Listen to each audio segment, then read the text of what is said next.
Hello students, and welcome back to another lecture about drugs. Today we're going to talk about tobacco. Tobacco is one of the most important drugs in American history, and it's also one of the most sociological. Tobacco used to be incredibly common and everybody used to smoke, but these days almost nobody does, and the reasons are largely sociological and not medical.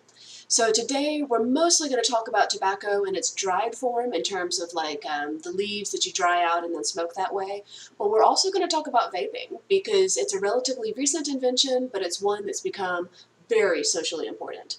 So first, let's address our first question. What is it? So again, typically we think of tobacco as the dried leaves of the tobacco plant. This is the most common way that we make it and sell it and consume it. Once you've dried it, there's a lot of ways. Most of the time we shred it up and smoke it, but we'll talk about some of the other ways people tend to take it. These days, most of the time when we think about smoking, we are mostly thinking about nicotine. And so nicotine is only one of the chemicals in tobacco. So we'll talk about the way that nicotine impacts our use of the tobacco plant itself. So it's been here for a very long time. But it has an important role in the history of especially of North America. Traditionally, it was largely used in ceremony, including cleansing and healing and blessing. But what happened was when white explorers came here from Europe, they discovered people smoking tobacco, and they ended up taking it back to Europe, and it became a huge craze. So tobacco was essentially America's first cash crop. So the original white settlers who came here and settled in northeast North America grew tobacco and shipped it back. It's very easy to ship because once you dry it, it's really lightweight. So it became just the #1 cash crop. So here we have a picture of some Native Americans using tobacco as part of one of their ceremonies, and that was something that struck the European settlers as tremendously interesting. And then at the bottom here we have another picture. This is the first known picture of a European using tobacco. So as you can see, it's been a craze for a couple of centuries. Our next question, of course, is, what is it used for? And the answer with tobacco is looking cool. Okay. No, I'm just kidding. Most people start smoking in an attempt to look cool, but most people say that they continue smoking for relaxation. One of the primary reasons that people like smoking is because you get to take a smoke break. So you get to leave, your job or a boring place and go outside and be somewhere else for a while. And so the combination of the nicotine and the going outside tends to be the most popular thing in regard to why we use tobacco. Historically, again, it was used for ceremonial purposes and medicinal purposes, but in modern America it is primarily a de-stressor. The next question is, how is it used? And this is an interesting one with tobacco. Almost all the time, it's dried leaves of tobacco that have been shredded up and then consumed in different ways, although again, with vaping, a slightly different story. So historically, people would grow the tobacco, dry the tobacco, and put it in a pipe. There are all sorts of different pipes, and people are constantly digging them up from archaeological sites. Then we figured out how to make little tiny papers and roll them into cigarettes that way. That was very popular for a few centuries. And then we figured out during the Industrial Revolution how to mass produce cigarettes, and especially cigarettes with filters on them. So that has historically been the most popular way, although there are a lot of people who use it as snuff. So snuff is typically like in a little packet that you see here, and you put it between your gum and your cheek, and this has been really popular in the Netherlands for a long time. Snuff can also be a very finely ground powder, and then you would snort that right up your nose. Chewing tobacco also had a huge moment of popularity, especially among baseball players. It's actually relatively still common among baseball players because you can't smoke on the field, but you can chew and spit all the time since you're outside. But that is on the decline. So the majority of Americans who do smoke are smoking factory-produced cigarettes, and then of course vaping is a whole other issue. Snuff is one of the most interesting ways that people have decided to use tobacco. Historically, snuff was considered a very expensive and aristocratic way to consume your tobacco. So people would have very ornate golden or bejeweled or ivory snuff boxes, and it was considered something that was solely allowed for the aristocratic class. So it was sort of a way of demonstrating your wealth, to kind of whip out your snuff box at an opportune moment and maybe share it around if you were very special. That has since gone out of fashion, but the snuff boxes are still available if for some reason you want one. The two most common ways of consuming tobacco among young people right now tend to be vaping and hookahs. So hookahs are also very old. People have been smoking out of hookahs for millennia, but they've recently come back into fashion, especially as a social way to consume tobacco. Vaping, on the other hand, is pretty much a brand new invention. The way that vaping works is you have a liquid that you heat with a heating element, and that creates a vapor. Typically, vaping does not contain any actual tobacco, but it does contain nicotine. So vaping is a recent invention, but it's one that's really been skyrocketing in popularity. There are a lot of ways to vape. There are a lot of products that you can use to vape, and some of them are really well designed. In a lot of ways, it's an issue of product design. It looks cute, or it looks shiny, or it looks cool, and that's kind of a new play on a way to be addicted to things and a way to look cool smoking. Our next question is it medicinal? And this is a little bit of a tricky question because historically it was considered medicinal. It does have anti-inflammatory properties if you make it into a poultice. So essentially smoking is not medicinal, but you can use the tobacco plant itself as a poultice or as a cure for a lot of other things. For a while it was considered like a general panacea, but we don't think that anymore. And to be fair, I should mention that we have seen studies that consuming nicotine does aid in your memory retention and your energy. So for a long time, people used to smoke while they were studying and then smoke before exams because they thought that that would help them remember the answers. I'm pretty sure that didn't work, but what do I know? So is it medicinal? I'm going to go ahead and say no, but if you're in a bad situation where, for instance, you have a bee sting, but for some reason you also have a cigarette, you can take the tobacco out of the cigarette and mix it with water and put it on your bee sting, and it acts as a poultice to draw the stinger out and lower the inflammation. So it can be medicinal, but you're probably better off with a sort of antihistamine. Our next question is it harmful? And the answer with tobacco is yes.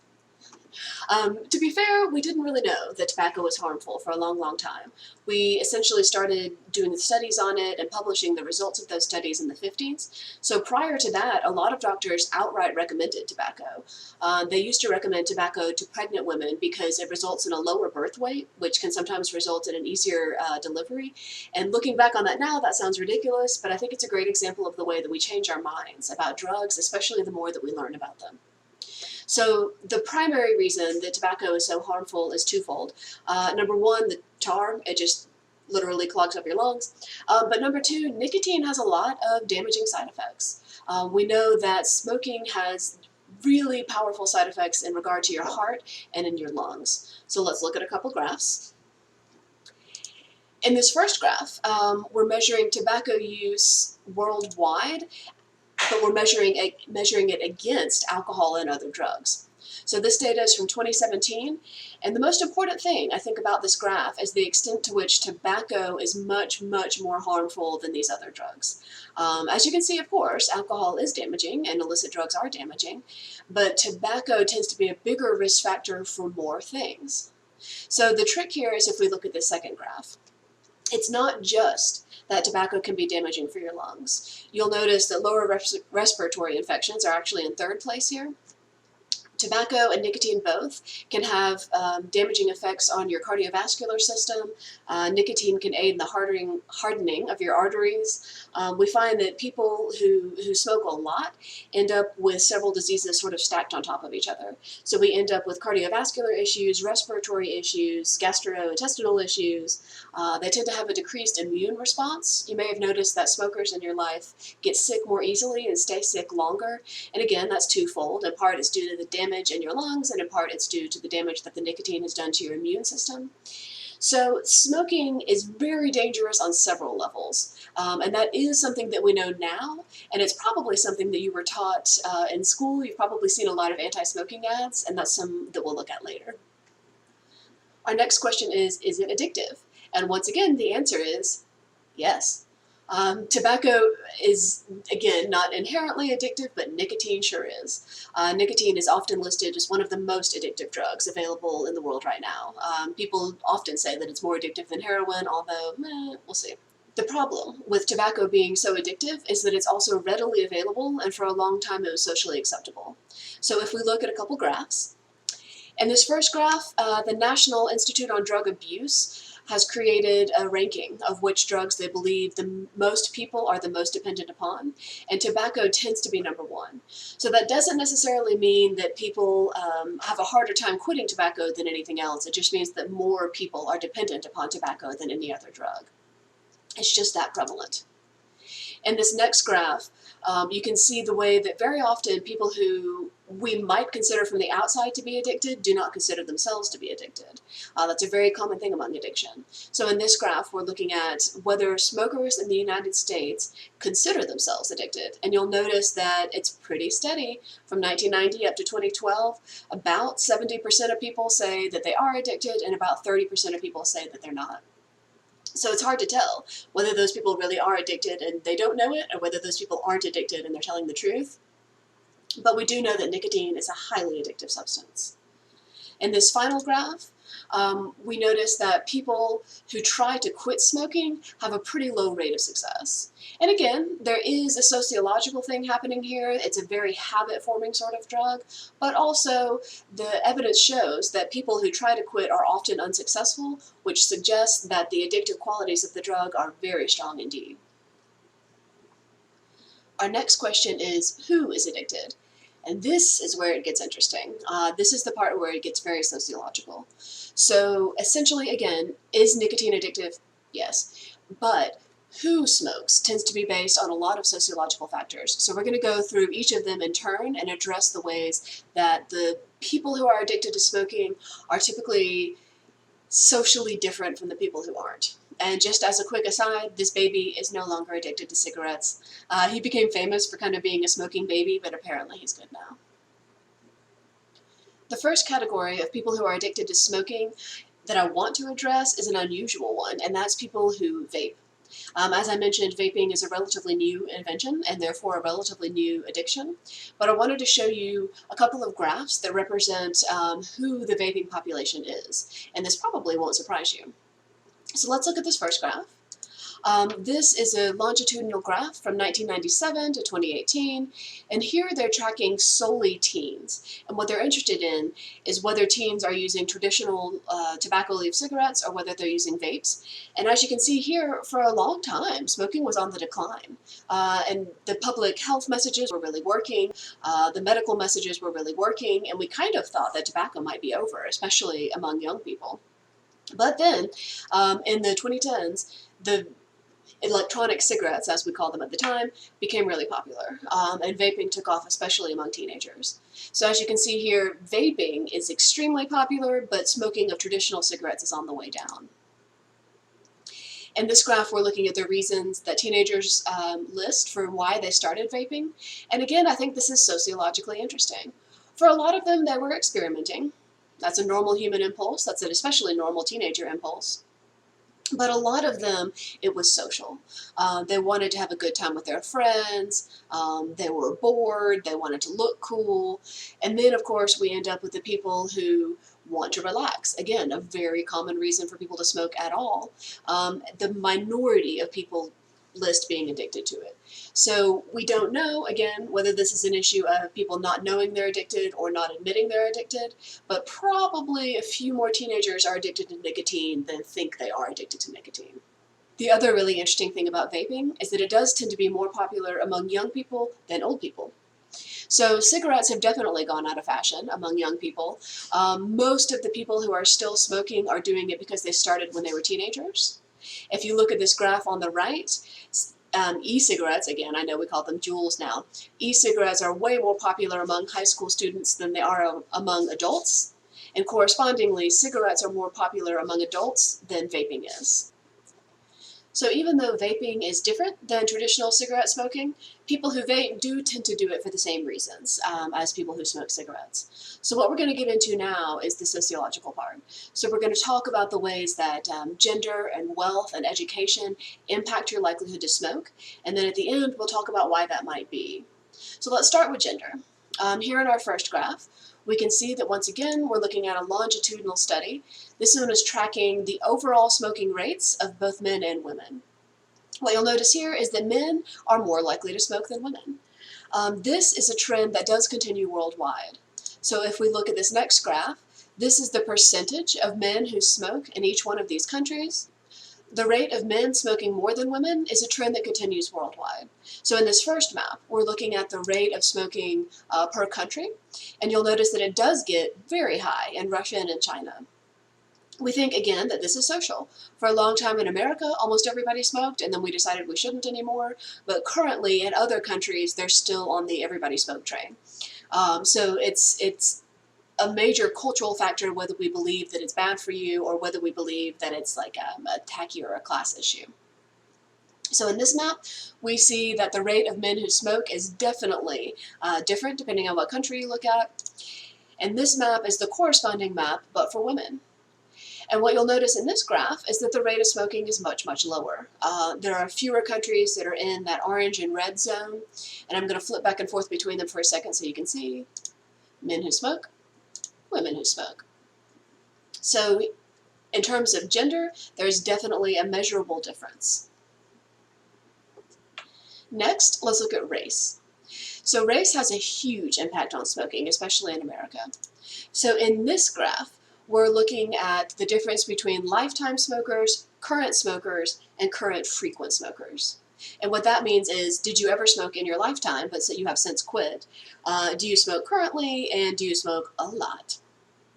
So here in this graph, white people are on the left, black people in the middle, and Hispanic people on the side. So what you'll notice is that over the course of people's lifetimes, for one thing, a lot of people try smoking at least once, but the Hispanic and Latino population is definitely leading the charge here.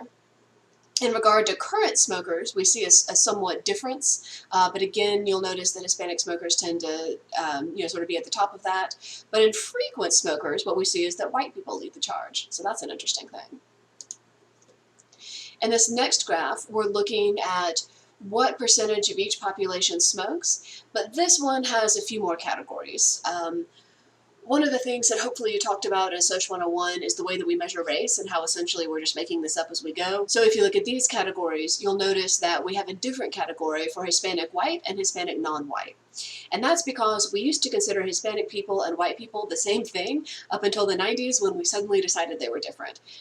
We're making this shit up as we go. So here we see that American Indian / Alaska Native people are the most likely to smoke, followed by mixed race people, followed by white, then black, then Hispanic, then Asian. It's important here to remember that there's a huge racial disparity between who smokes, because again, that's going to come up later. There's no reason that nicotine would be more prevalent in the bloodstream of any specific race. There's no reason that nicotine would pick a race. So in this regard, we can fairly assume that it is social. In this next graph, we're looking at not just smoking, but the extent to which smoking-related illnesses have caused the death of both mixed race and white people. So if you look at lung cancer, for instance, you'll notice that far more people of mixed race have succumbed to lung cancer. Similarly, upper air digestive cancer, which is, lung, sort of your stomach. Tuberculosis, which is not something people usually die of much anymore, but you still can. And of course, CPOD, which is a lung-related disease. So it's not that, again, not that the nicotine is killing some people because it likes them more or hates them more. It's that there's a higher rate of smoking among certain people and therefore a higher rate of dying from the effects of smoking. So race does have a surprisingly big impact when it comes to tobacco. So next, let's look at wealth. Wealth is one of the most interesting ones because you would think that the more money you have, the more cigarettes you can afford. But instead, it turns out to be the opposite. So what we see when we look at this first graph is that the higher your income bracket, the less likely you are to smoke. So here at the bottom, we see people who make less than $20,000 a year, 20 to 50, 50 to 100, and ultimately 100. So what you see is that the likelihood of being a smoker actually goes down the more money you earn. In this graph, we see a relatively similar thing, except I wanted to show it to you because it also measures cigars and smokeless tobacco.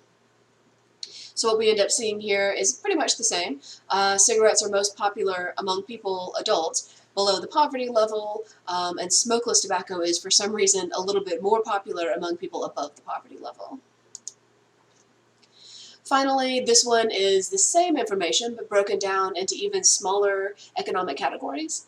And I thought this one was particularly interesting because it shows that there is a bump in smoking the more you earn, so long as you earn between $6,000 and $12,000 a year. But then once again, it goes back down and back down and back down. So wealth definitely has an impact on whether or not you're likely to smoke. Next, let's look at education. So once again, education has a huge impact on the likelihood that you smoke. If we look at this first graph, you'll see that people who are most likely to smoke are those who didn't finish high school, who have less than a high school degree. High school graduates come next, some college comes next, and college graduate, those are the people who are least likely to smoke. This next graph sort of confirms those findings, but I thought this one was interesting because it shows that the people who are the very most likely to smoke are those who have a GED. So for whatever reason, people who don't graduate are slightly less likely to smoke than people who don't graduate in the traditional way but still get a GED. This probably has something with the kind of jobs people end up doing once they do have a GED, but to be honest, I don't even know. The thing that's most important about these two graphs is that you can see that the more education you get, the less likely you are to be a smoker. The next factor we're going to talk about is geographic location. And this one is especially interesting because it's very clearly, once again, social. If we look at this first map, this one is broken down into states in North America, of course. And this is the likelihood that you smoke based on which state you live in. And as you'll notice, it's especially likely in Arkansas, Kentucky, and West Virginia. But it is especially unlikely in Utah and California. So this isn't because cigarettes taste different in Utah, this is because of social norms. You're more likely to smoke in a state like West Virginia because it's more socially acceptable, whereas in a state like California, it's become almost a crime to be a smoker, and it's a literal crime to be a smoker outside. So where you are has a lot to do with how likely you are to smoke. And this isn't just a phenomenon in North America. If we look at this first map here, what we're seeing is the rate of daily smoking in 2017, and it looks very much like the map that we looked at earlier, but this map is even more important. This is the death rate from smoking in 2017. So the likelihood of dying from smoking goes up geographically depending on other things that are happening in that country. So once again, it's not that cigarettes are more deadly in Russia, it's that other things are happening in Russia that make your death more likely. The level of education, the level of healthcare, the level of accessibility to healthcare. So essentially, all of these things are going to continue to stack on top of each other. If we look at this final graph, we can see that there's a huge difference in tobacco-related deaths between developing countries, developed countries, and the world as a whole. So essentially, in countries that are more developed, which means people have more access to education and to healthcare, we predict that fewer people will die over the next couple decades. But in countries that are still developing, that may not have as much access to education and healthcare and that sort of thing, we predict that deaths will in fact be on the rise. So once again, geographic location is a very good indicator of whether or not you're likely to be a smoker, but it has nothing to do with geographic location itself. Our next category is sexuality. And this one is especially interesting because once again, one has nothing to do with the other, and yet they do tend to co-vary. So in this first graph, we're looking at adults who do identify as LGB. The way that they use the acronyms, I'm sorry, I can't control that, but here we are. And you'll notice that adults who are straight have a less likelihood of being smokers than adults who are not straight. This graph has even more details. So you'll notice here that people who are part of the LGBT community are more likely to vape, and they're more likely to smoke cigarettes. So among heterosexuals, we think it's about 5% of the population, but if you look, transgender, bisexual, gay, and lesbian people are a little bit more likely than that to vape, and they're much more likely than that to smoke actual cigarettes. So once again, your sexuality does not make you more likely to love nicotine. There's social factors happening here. Our next category is also an unusual one, and this category is measuring adults with disabilities versus adults who do not have disabilities. And what you see is that adults who do have diagnosed physical disabilities are more likely to smoke than people who do not have disabilities. Again, I promise we're coming back to this. This one is social. Finally, we enter into mental health, and this should do a lot to explain all of the other categories. So essentially what we find, and I'm going to show you lots of graphs, I promise, but essentially what we find is that people with poorer mental health are more likely to smoke. So let's look at this first graph. This one is measuring adults with mental illness. At the top, we see people with serious mental illness, how likely they are to smoke. In the middle, people with any mental illness at all. And at the bottom, people with no diagnosed mental illness. So what you'll notice is that people with no diagnosed mental illness, it's trending down, which is great, but they still have about a 1 in 5 likelihood of being a smoker, but it goes up dramatically the more your mental illness is severe. So in this next graph, we see that same again, except for this time broken down by gender and age. This is a beautiful graph, I love it. So the red is adults with mental illness, and the tan is adults without mental illness. So you'll notice that no matter the age category, if you do have a diagnosed mental illness, you are more likely to smoke. And once again, if you're a man, you are slightly more likely to smoke than a woman. But one of the things that is interesting that we see here is that the rates tend to be relatively steady, except for women who, the older they get and the more mentally ill they are, the more likely they are to smoke. In this graph, they break down the likelihood that mental illness will exist in any given American citizen against the likelihood that that person will smoke. And this is a really interesting graph because what we see is that probably about 1 in 5 adults in America have some form of mental illness, but 1 in 3 adults who have mental illness smoke. So that means that the likelihood that you have a mental illness is probably higher than you think, but also if you do, the likelihood that you smoke is very high. Ultimately, that means that people who are adults with diagnosed mental illnesses smoke a lot of the cigarettes in America every day. They estimate that probably 3 out of every 10 cigarettes smoked by adults are smoked by people with mental illnesses. The final thing to address in regard to mental illness is the extent to which tobacco addiction tends to co-vary with addictions to other things. And what that means is if you are addicted to one substance, especially if you're addicted to alcohol or some hard drug, you are probably also addicted to nicotine. So essentially, people who are already addicted to one thing tend to have started with nicotine, especially as young adults or children, and then added the other addictions as they go. So if we look, for instance, at alcohol use disorder in this graph, we'll notice that it's much more likely that you have both an alcohol use disorder and a nicotine addiction. And similarly, it's much more likely that if you're using other drugs, you also have a nicotine addiction. So what this really means is that addictions do tend to co-vary, and very often they start with tobacco. In the second chart, we're looking at similar data. Here we're looking in blue at the general population who have ever tried tobacco, alcohol, marijuana, etc. And in orange, the percent of the general population who became addicted. So what you can see here is that a lot of people, most people, have tried tobacco and have tried alcohol and marijuana, but more people become addicted to tobacco than to any of these other drugs. So for instance, even though more people ultimately try alcohol than tobacco, more people ultimately become addicted to tobacco than to alcohol. So the extent to which you have one addiction on top of another addiction is very, very strong. So this brings us to the question of why. If we stack all of these variables on top of each other, why do we find that poorer people with less education, with worse health, who are in sexual and racial minorities, why do all of those factors combine to make them more likely to smoke? And we think that the answer is literally to take a break. People who are experiencing several factors compounding on top of one another are much more likely to smoke. And we think that it's due to the amount of stress in their lives. Simply put, the more shitty your life is, the more likely you are to smoke. And I know that that's not a very academic way to put it, but frankly, that's where we're at. If you have a low educational level, more likely to smoke. If you have a low income, more likely to smoke. If you're a member of a sexual or a racial minority, more likely to smoke. So essentially what we're measuring here is that the more stressful your life is because of outside pressure, because of social pressure, because of the things that are important in the world around you, the more likely you are to smoke. So once again, it's not that nicotine is more addictive to some people than to other people.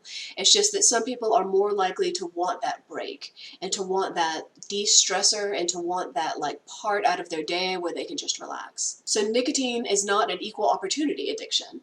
Nicotine addiction is most likely among people who are already socially disadvantaged. So now let's move into our next category, which is how much is consumed. And this one is kind of interesting because it's definitely on the decline. So let's look first at this map that we saw earlier, and this breaks down the percentage of the population in each state who smoke. So even at the highest end, we're looking at really only about 25, maybe 30% of the population smoking.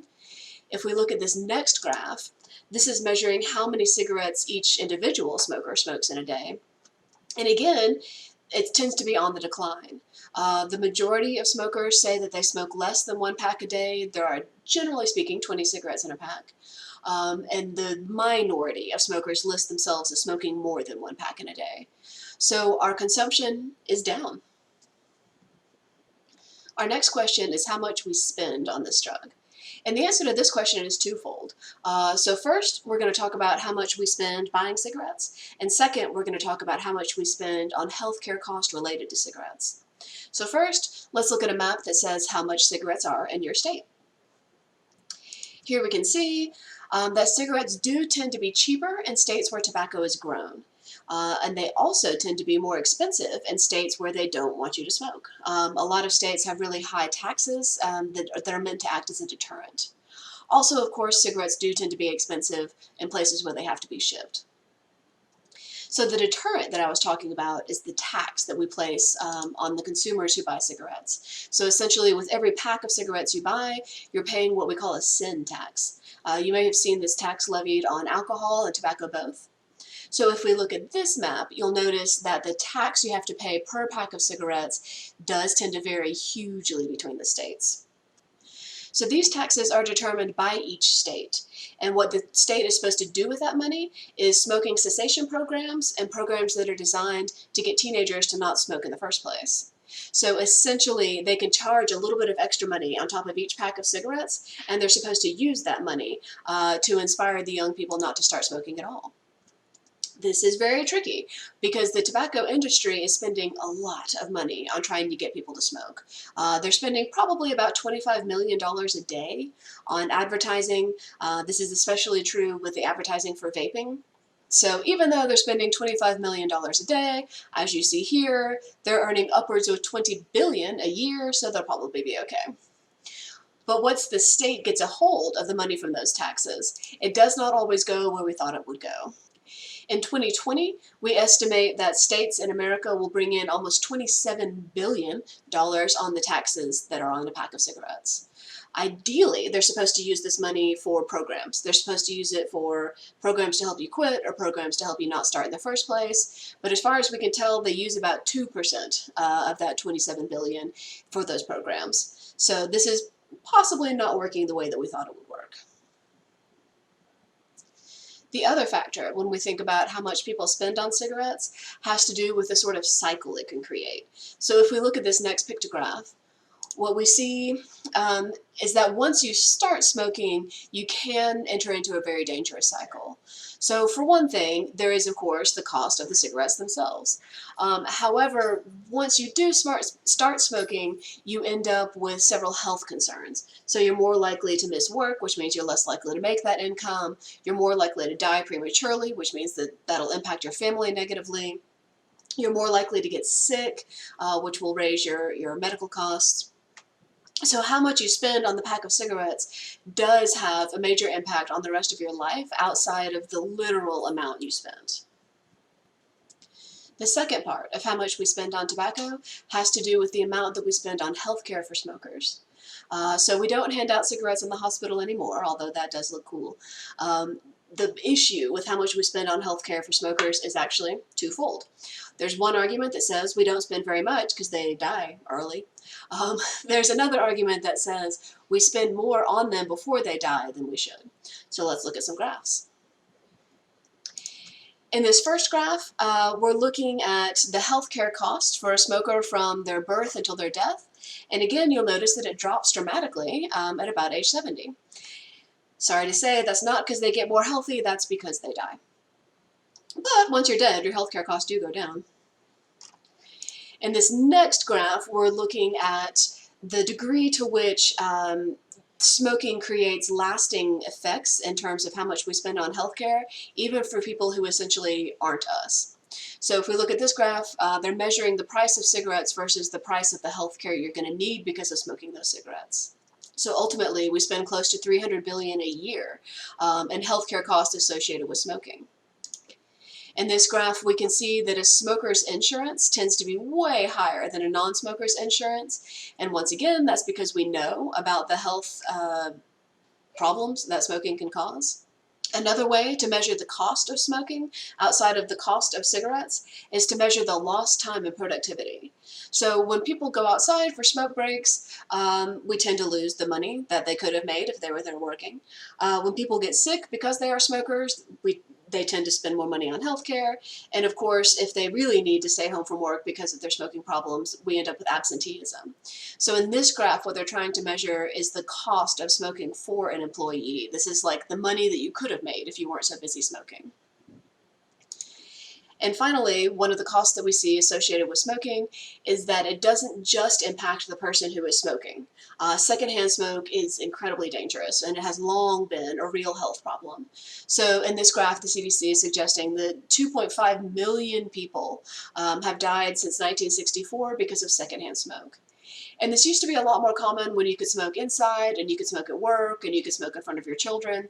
But secondhand smoke is an interesting factor in regard to drugs, because with most drugs, when you do it, it doesn't hurt anybody else. But with smoking, if you are doing the drug right next to someone else who is not doing the drug, it can impact them. So that's unusual in regard to the drugs that we'll discuss this semester. I wanted to take a moment to address the recent deaths from vaping. When we talk about how dangerous vaping is, very often this gets brought up. So in 2019, thousands of people around the world got sick, and ultimately probably about 60 of them died. If we look at this map, we can see where a lot of the vaping-related deaths were. And as you'll notice, they do tend to be kind of clustered. What turned out to be dangerous was a vitamin E acetate that's used as a filler very often in vaping products. It just makes like the smoke bigger and more exciting. And that turned out to be the thing that was irritating people's lungs and causing so many people to get sick and need to be hospitalized. So it was very much a black mark on vaping, but it was mostly caused by like black market products and not by ones that had gone through reputable companies. So that's not to say that vaping is safe, it's just to say that that series of deaths was related to something other than what it looked like. So our next question is it legal? And the answer is yes. This is one of our most legal drugs, but there are some restrictions. So the first restriction, of course, is age-related. You have to be 18 to buy any tobacco products. But the second restriction is where you can smoke. In the olden days, you could smoke anywhere. People used to smoke on planes and in classrooms and in restaurants and hospitals. But these days, you are very limited to where you can smoke, which is mostly a concern about secondhand smoke. So if we look at this map is measuring statewide smoke-free laws, and specifically whether you can smoke inside a restaurant, a bar, or your private work site. For the most part, it has become illegal to smoke anywhere that there might be children or there might be a certain amount of employees. So if you work for a company in a warehouse and there's only 3 of you, probably you can't smoke. But if you work in a crowded bar and there's a lot of people around, probably you can't. In Atlanta, it's usually based on whether the restaurant itself has an age restriction. So most of the places where you can smoke are 18 and up only. And increasingly, most of the places that you can smoke inside also serve alcohol, because again, those two things tend to co-vary. So in this map, you can see that some places are 100% smoke-free, some places have no laws at all, and some places are kind of in the middle. So this is one of the social changes that's happening very gradually over the course of a couple of decades, but we're also becoming more strict about whether you can smoke e-cigarettes in addition to tobacco cigarettes. So gradually, we're kind of clamping down on this legally. Our final question is, of course, one of my favorites. Is it socially acceptable? And the answer is increasingly no. It used to be. Pretty much everybody used to smoke. We used to smoke pretty much everywhere. If you look at this graph, You can see how many people were smoking, and it looks like so many people were smoking that it was enough for every adult to have more than half a pack a day. But you can see that it's very, very much on the decline.